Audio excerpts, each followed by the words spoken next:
Hi అండి, ఈరోజు potato fry ఎలాగా చేయాలో చూద్దాము. దీనికి కావాల్సిన ఇంగ్రీడియంట్స్ 4 పొటాటోస్ తీసుకున్నాను, 5 పొటాటోస్ తీసుకున్నాను. అలాగే 2 ఆనియన్స్, ఒక 5 పచ్చిమిర్చి, అలాగే 2 టమాటాస్ తీసుకున్నాను. ఇంకా కావాల్సిన ఇంగ్రీడియంట్స్ ఏంటంటే సాల్ట్ కొంచెం, అలాగే పసుపు, కారము, తర్వాత పచ్చిశనగపప్పు. తర్వాత ప్రొసీజర్ చూద్దాం. ఇలాగా కట్ చేసుకున్నామండి. పొటాటోస్, ఆనియన్స్, మిర్చి, అలాగే టమాటాస్ కట్ చేసుకున్నాం. నెక్స్ట్ మనం స్టవ్ మీద ఒక బాండీ పెట్టుకుందాం, వెలిగించుకుందాం. కొంచెం ఆయిల్ పోసుకుందాం.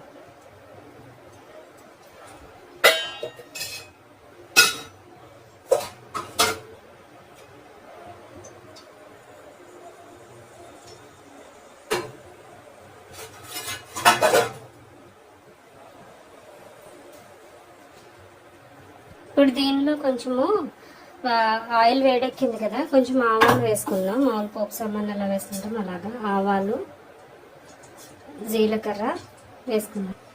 వేపుడు శనగపప్పు, పచ్చిశనగపప్పు వేసుకుందాం. కొంచెము కరివేపాకు యాడ్ చేసుకుందాం. తర్వాత మనకి ఆనియన్స్ ఉన్నాయి కదా, ఈ ఆనియన్స్ కూడా యాడ్ చేస్తాను. ఆనియన్స్, మిర్చి.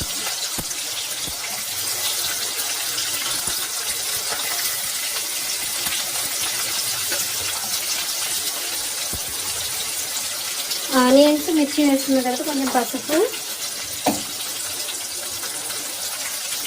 రుచికి సరిపడా సాల్ట్, మన టేస్ట్కి ఎలాగ అయితే బాగుంటుందో అలా కొంచెం టేస్ట్కి సరిపడా సాల్ట్ వేసుకుందాం.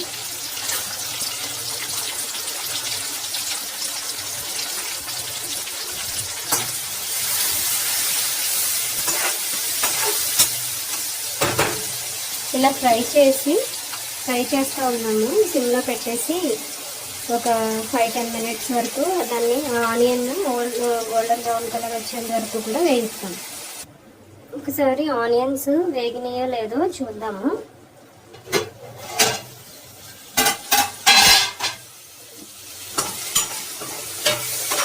అయిపోయినాయండి ఆనియన్స్.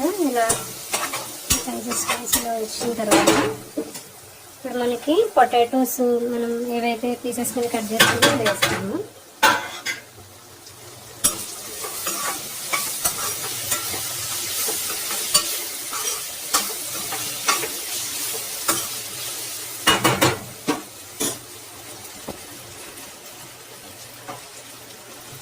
టమాటోస్ కూడా వేసేసుకుందాం.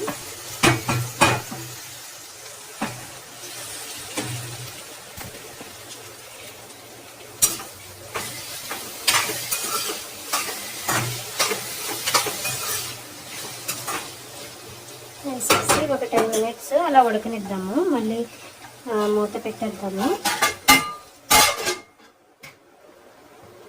చూద్దామండి ఎంతవరకు వచ్చిందో.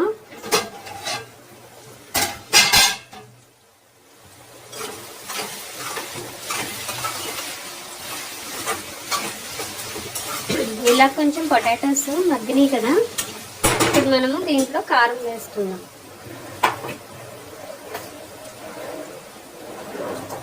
మనకి కర్రీస్లో మసాలాలు వీటికన్నా కూడా కారము ఎక్కువ వేస్తూ ఉంటే, అది ఫ్రైస్లోనైనా దేంట్లో అయినా మసాలాలు వేస్తేనే బాగా స్పైసీగా బాగుంటుంది అని అనుకుంటారు. కానీ అవి మసాలాలు కొంచెం తక్కువ వేసుకుని కారం లాంటివి ఎక్కువ వేసుకుంటే కర్రీస్ అవి బాగుంటాయి.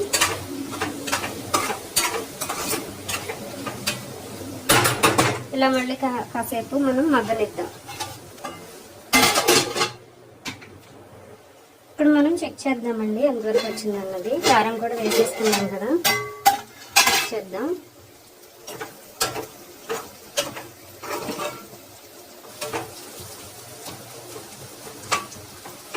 వెజిటేబుల్స్ అన్నీ ఉడికిపోయినాయి.